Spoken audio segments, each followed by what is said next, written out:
Tokarski. Rebounds available, and Tokarski will sprawl and cover up. Staal winds one up. They score! The captain from inside the blue line. There was net front, and Carolina gets their 2-goal lead right back. And Jordan Martinook gets the tip. And Carolina up 3-1. Now it's back in is Kotkaniemi with a drive. He scores!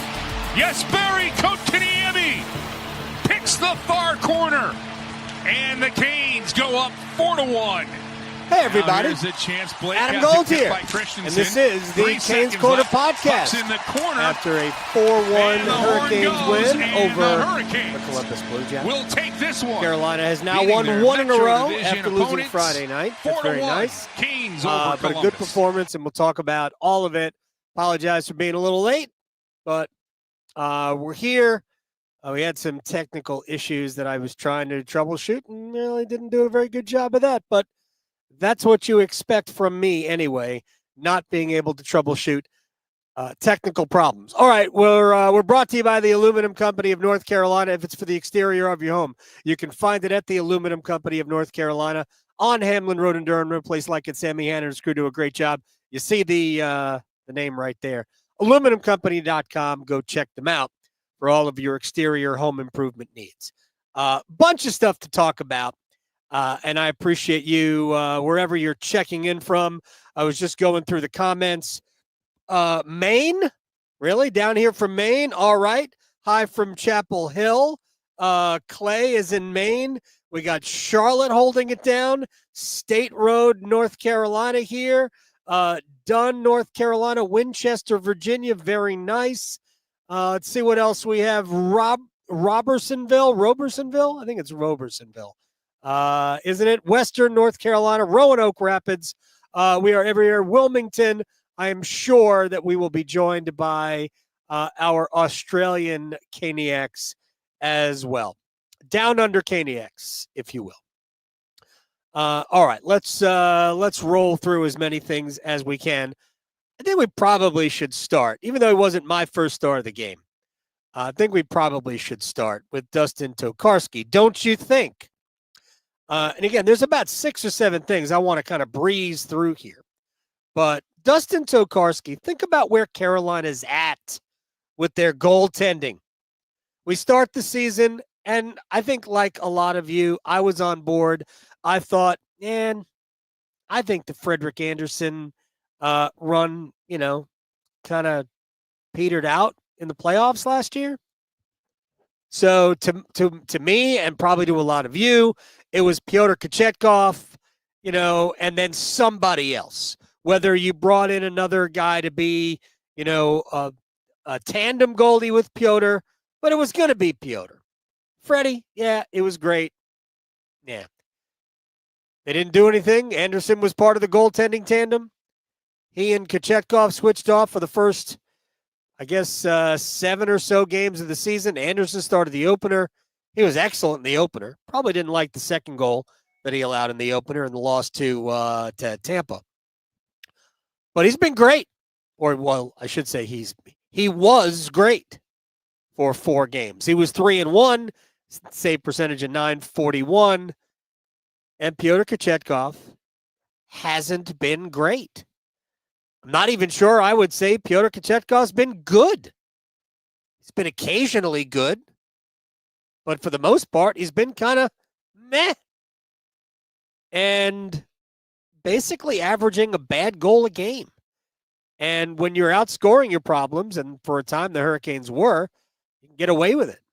But once the Hurricanes stopped outscoring their issues, those issues became losses. And Kochetkov was at the front of it, on top of the fact that he can't stay in his net and he keeps getting hit. It just adds to kind of an uneasy feeling and an uncomfortable feeling for the players and the head coach. And it's hard to know where the guy's going to be.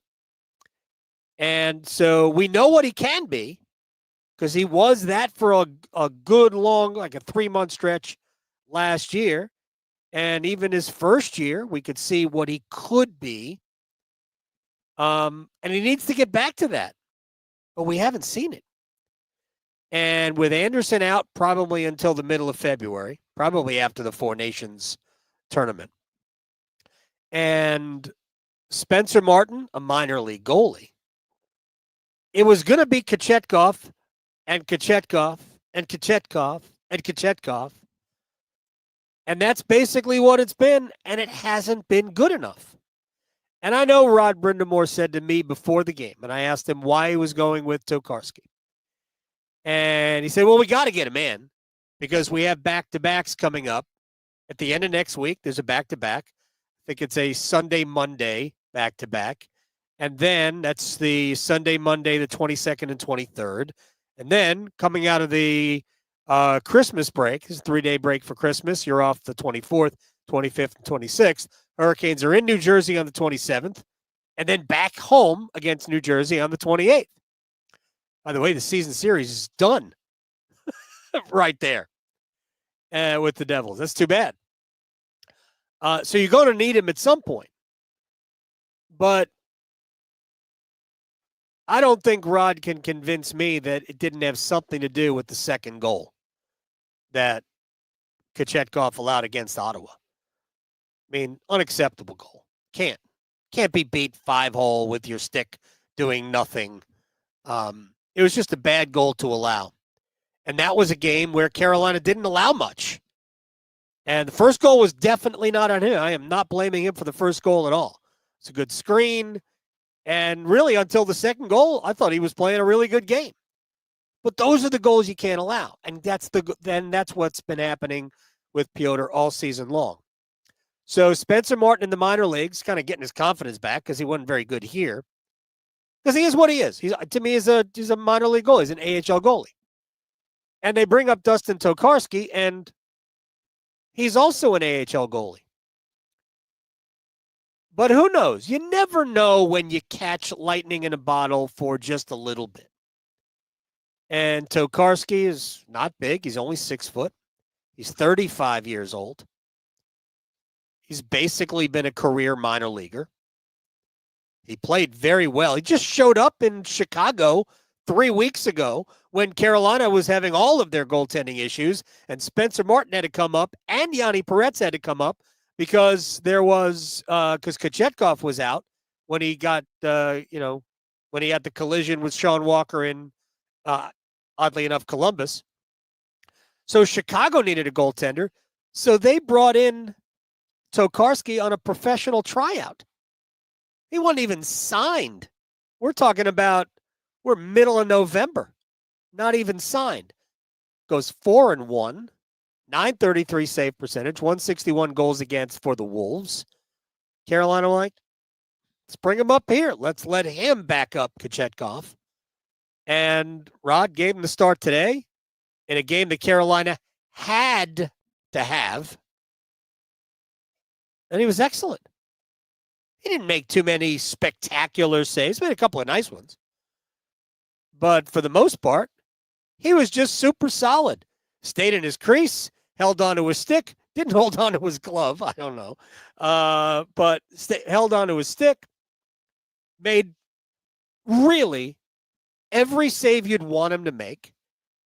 The goal that he allowed, not on him. Just really good. But his movement was excellent. He attacked saves, but he read the play really well. Hurricanes got a really, really good goaltending performance from a 35-year-old former fifth-round pick back in 2008 by Tampa. I mean, they needed it. They needed it, and good for Dustin Tokarski. This is something he'll remember for a long time. So that's fun.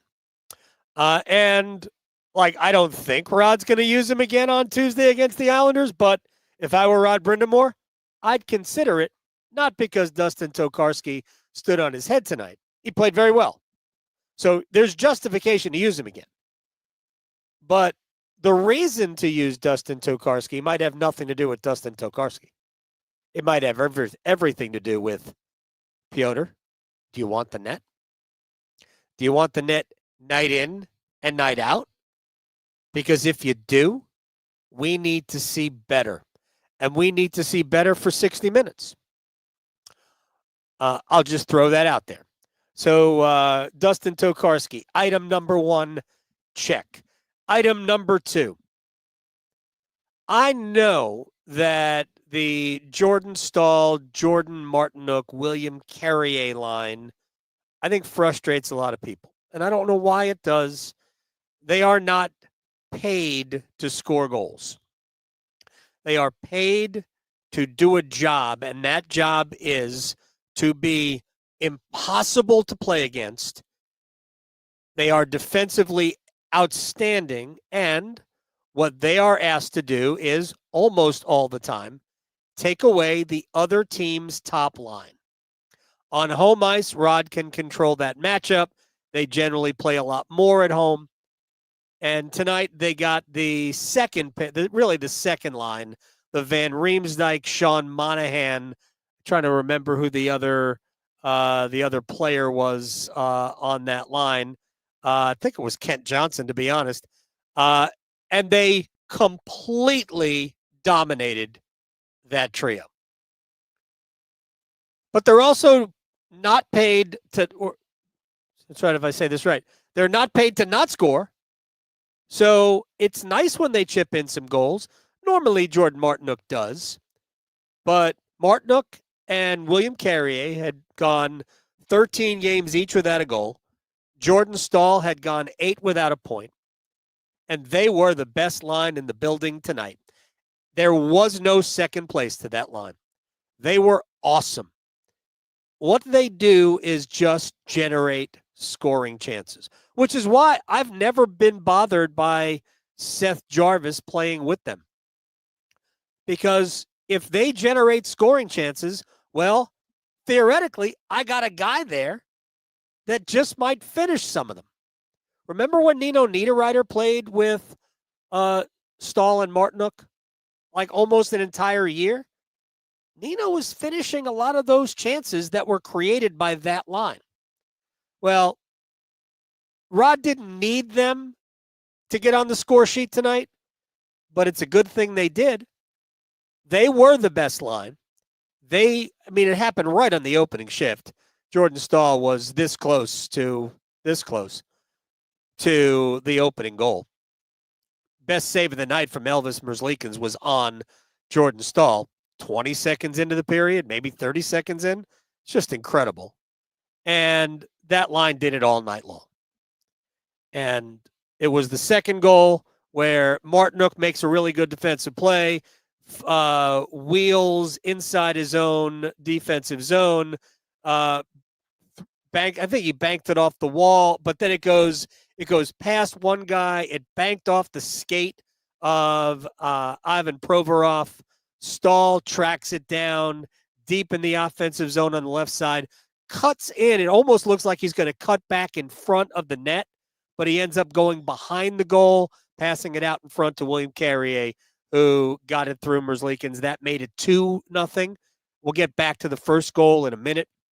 But that goal late in the first period just cemented how good Carolina was in the first period. And to me, it was the dominant first period that won the game. And just to read you the numbers, shot attempts. This is at 5-on-5. And granted, for almost 8 minutes of the first period, of the first 10.5 minutes of the period were played at not at even strength. The Hurricanes picked up a penalty about a minute in. Then they went on the power play, and then Kotkaniemi took a 4-minute double minor.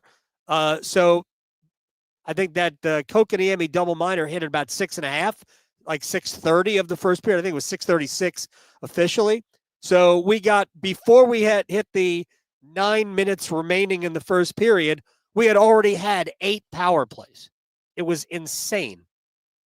So we didn't see a lot of 5-on-5 time.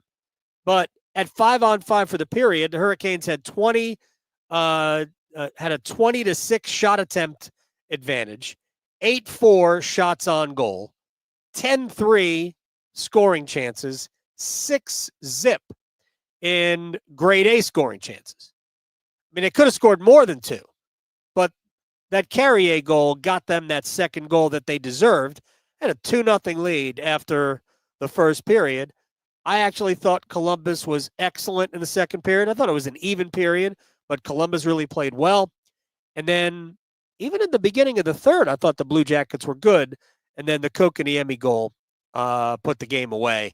And we'll talk about all of that. But that it was really, the tone was set by the captain's line.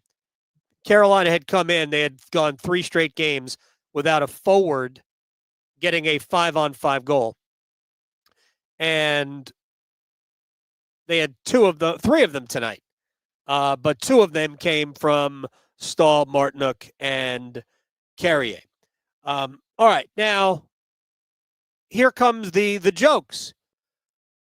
The Hurricanes won a goaltender interference challenge tonight. Now, the Hurricanes did not initiate the challenge, but that doesn't matter because in my living on this earth during the Hurricanes, I don't believe I have ever seen the Hurricanes win a goaltender interference challenge. I know it's happened. I'm sure it's happened. I just don't remember it. And I was sure, and I believe Jordan Staal thought that that goal that made it 3-1, the Martinook tip, which came right after the Voronkov, I think it's Voronkov. That goal that made it 2-1, and we'll talk about that goal as well. About a minute and a half after Columbus made it 2-1, Martinook deflection in front of a Jordan Staal blast from the point restored the 2-goal lead. And then there was a review for goaltender interference. Now, Carrier does back in to the crease, and there is contact on the blocker's side. But the way I viewed it, and I said it on Twitter, was, and Blue Sky, I think I was just copying and pasting on both, so I was tweeting and skying. I thought Carrier, while he did make contact, backed, I guess moved back up, maybe not out of the crease. I think he was out of the crease, but there was ample time for Merzlikins to play his position. So while there was contact, I don't believe the goaltender was impeded from making the save, and I thought that would be a good goal. Of course, it helps that Jack Drury didn't score the goal. Had Drury scored the goal, broken hand or not, it would have been waved off. We all know the answer to that. So I thought the goal would stand. It stood, but we were not done with reviews because there was a goal a little bit later on because Columbus challenged. Carolina gets the power play. Jackson Blake to Jack Roslovic. And beautiful pass by Blake. And the great finish by Roslovic made it 4-1. But Dean Evison thought that there was a hand pass right off the faceoff. So he so they challenged the play for that. And as it turns out, that goal was chalked off. I guess it's a hand pass. And if it's a hand pass, it's a hand pass. Not even going to complain. But here comes the second joke. Maybe it isn't Jack Drury. Maybe it's just Jack, because Jack Roslovic scored the goal from Jackson Blake. Moral of the story, we got to get rid of guys named Jack or Jackson. I think we just have to agree to that. But the Hurricanes we went 1 for 2 on replay review challenges on goals in the second period, but they still had a 3-1 lead. They were fortunate to have that 3-1 lead because a late power play, I think with Sebastian Aho, was it Sebastian Aho? No, Aho went to the box in the third period, I think. Well, anyway, regardless, a late power play by Columbus could have produced a goal, should have produced a goal. Sean Monahan missed a wide open net, short side, but still he had so much room to shoot at it. He was just wide of the post, maybe a puck wide of the near post. And Monahan the period ended 2 seconds after the miss. He just turned and skated right off the ice. He was just disgusted. So it's a different story if it's 3-2 go into the third period. Anyway, just good start for Carolina. good end to the second period. And then in the third period, I thought Columbus was pretty good. They had that power play to start the period, but I thought the first 3 or 4 minutes were really good from them. And then the Hurricanes, I thought, got their game back together. The goal from the transition goal, Necas to Kotkaniemi. Kotkaniemi shot, little toe drag to create the room.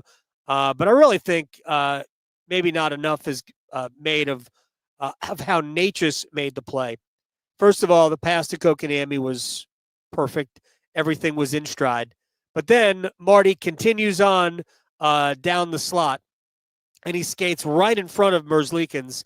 And I thought Kotkaniemi waited just the right amount of time to allow Necas to get in Merzlikins' vision and to clear, and he shot it right off his hip. It's a great shot, unbelievable shot. And you could hear the head coach after the game how excited he was for Jesperi, because he knows how important Kotkaniemi is to this team. He knows. Look, I know there's a lot of you out there that are big KK fans, and you're annoyed that Jack Drury gets a lot of those opportunities. Well, we keep talking about it. The head coach, the clue was after the 3-0 loss to Ottawa, which the head coach was not upset about because he thought they played really well. Here's how the head coach judges it. What did we allow? The Hurricanes didn't allow much to Ottawa on Friday night. They didn't allow much to Columbus either. Right? Kotkaniemi with Necas and Svechnikov, that line's got to produce offense. Must produce offense. And it did. It produced a goal. It allowed a goal, not the fault of Kotkaniemi, so relax. I'll address that goal in a second. But that line must produce. On home ice, they are going to get incredibly favorable matchups. Third pair defensemen, and they should get bottom 6 forwards. That's the way it's going to be set up, because Rod's going to send the Staal line out against one of the top 2 scoring lines for the other side, and the Aho line is going to get the other. So Kotkaniemi, Necas, and Svechnikov, you're going to get plenty of ice time. Got to score. It scored tonight. Real quick, I want to just get to the shorthanded goal, which was gorgeous, and penalty killing was tremendous tonight. Canes go 5 for 5 killing penalties. I think they only allowed 6 shots on goal on 5 power plays. But very few of them were, serious high danger opportunities. And I thought Tokarski's best work was when Carolina was shorthanded. He was certainly somewhat busy, not super, but somewhat. I thought he handled those situations really well, froze the puck when it needed to be frozen. But I thought Carolina was obviously very good shorthanded tonight. And you get the goal, you get the defensive play at the blue line. This is in the 4-minute double minor to Kotkaniemi. And it was in the first half of the double minor. You score the shorthanded goal. Aho and Jarvis combine to make the defensive play. Jarvis brings the puck up. He gets it across to Aho. He waited just the right time. And Aho didn't shoot it right away. He settled it, and he allowed Merzlikins to commit. And once Merzlikins committed, and he probably overstated a little bit, went down, Aho just went upstairs. Easy goal. But an important goal for Aho, an important goal for Carolina that was staring at a 4-minute double minor after already killing a power play when Andrei Svechnikov took a penalty like a minute 7 into the game with an unnecessary hit to the head. It wasn't egregious, but it was a hit to the head, so it had to be called. But that penalty kill with the shorthanded goal, it just got Carolina off to an incredible start. Now, the goal that Carolina did allow, here I have really 2 bits of criticism. The first is for Sean Walker. You've got Kirill Marchenko with the puck. Sean Walker, you are not going to take the puck away from him. So when he's trying to do fancy moves around you, stare at his hips and hit him in the chest. This happened the other night to, I think, was it the Ottawa game? Happened the other night where Carolina gave up a transition goal. Didn't have to be that way. Get some. That was Kotkaniemi. Like, you got a guy skating through the neutral zone. Drill him. He's got the puck. You can hit him. Hit him. Carrier also missed him. But in this case, it was Sean Walker behind the net. And it's Marchenko. So now you got a creative player with the puck behind your goal. Kotkaniemi made a good play. He was marking a guy behind the net as well. And then Andrei Svechnikov, the head coach will often say, you're there, but you're not there. And that was Andrei on that play. Like, what are you doing? Get to Voronkov and tie up his stick. I mean, even if you have to take a penalty. But Andrei was late getting over. It wasn't that he was late getting over. He just didn't bother to get over. And see, that's how you give up goals in this league. I mean, if you just have to be better around your net. Now, Andrei made some other good defensive plays, so he wasn't a total liability tonight. But that on that play is just not good. And I'm sure they'll go over it in video. So I believe that that covers the pertinent things about this. I just went back and I looked at the 5-on-5 numbers. So Carolina tonight was the better team, and I think all four lines for Carolina did a lot of good things. The Staal, Martinook, Carrier line was the best line, no second place. We didn't see a ton from Jost, Roslovic, and Blake, but when we did see them, I thought they were very effective. I thought Aho, Jarvis, and Robinson, were it not for a couple of puck management issues in the third period, when you don't want them, I think it would have been a much better game all around for that group. But I kind of like that group. It would be ideal if there was a better player other than Robinson to the left of Aho and Jarvis, because I don't think you want Robinson playing 19 minutes a game, because Aho and Jarvis are going to play a lot of minutes. But I think it's clear to me that Aho and Jarvis have better chemistry than Aho and Svechnikov. Even though early in the season, they should have scored more. They just didn't. But the Kotkaniemi, Necas, Svechnikov line, this bears watching. It'll be better in terms of possession and chances allowed than Kuznetsov, Necas, and Svechnikov, which was a disaster last year. But it has to be better than it was tonight in terms of chances allowed. They actually had an expected goals against higher than an expected goals for. So there were a few more chances that they allowed the other way that we just need to get cleaned up. And I'm not blaming at all a singular player here, but as a group, they want to score, and they should have the advantage over bottom six forwards.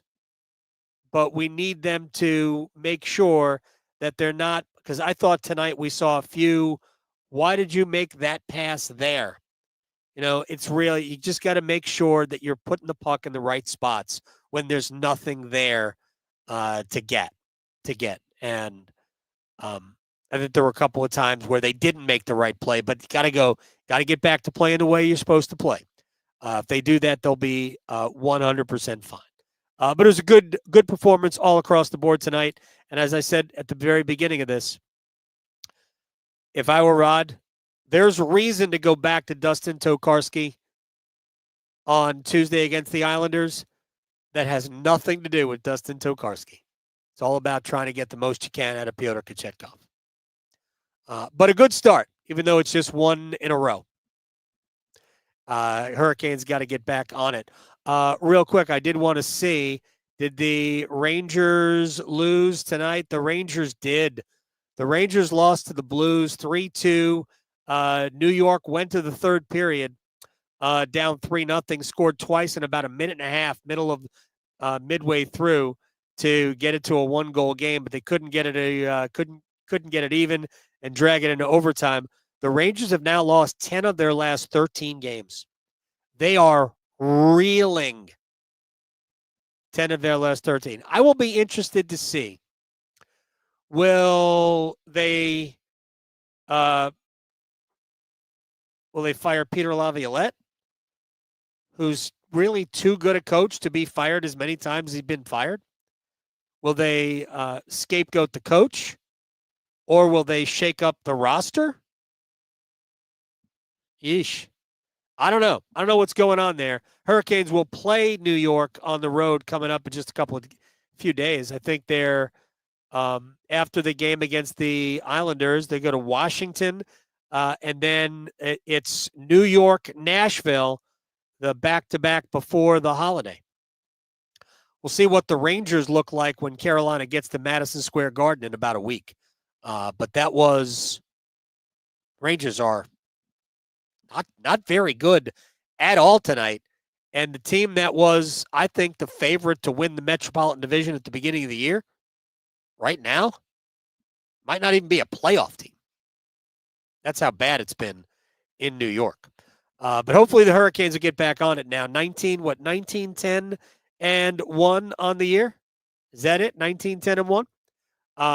Hurricanes, the Hurricanes came into today 18-10 and 1. At one point, we're 11 over, and now are back to 9 over 500. So we'll see if the Canes can continue the run on Tuesday against the Islanders. We're brought to you by the Aluminum Company of North Carolina. If it's for the exterior of your home, you can find it at the Aluminum Company of North Carolina on Hamlin Road in Durham. No place like it. Sammy Hanner's crew do a great job with all of it, aluminumcompany.com. Brandon, Rod needs to keep these lines from tonight and ride with them for a while. Tired of it being musical chairs every night. The lines tonight were fine. But the truth is only one line was great. And I don't think any of you are talking about the Staal line staying together because, in general, they don't produce goals. But that was the best line. And the other lines were fine. Fine. But I don't disagree with the overall sentiment. And I do also think it's worth pointing out that Rod kept the lines at the beginning of the season together longer than I've ever experienced him doing. Part of it was they were winning, but they weren't always awesome. But they were winning games. And then when it started to kind of go a little sideways, Rod changed it up because that's what always happens anywhere or everywhere. Anyway, we'll get out of here now. We'll see everybody on Tuesday night after the Hurricanes take on the New York Islanders. I thank you very much. You can always find us right here after every Hurricanes game, youtube.com/Canes Corner, and also available wherever you get your podcasts. Canes Corner. I'm Adam. Thank you very much for hanging out. See you.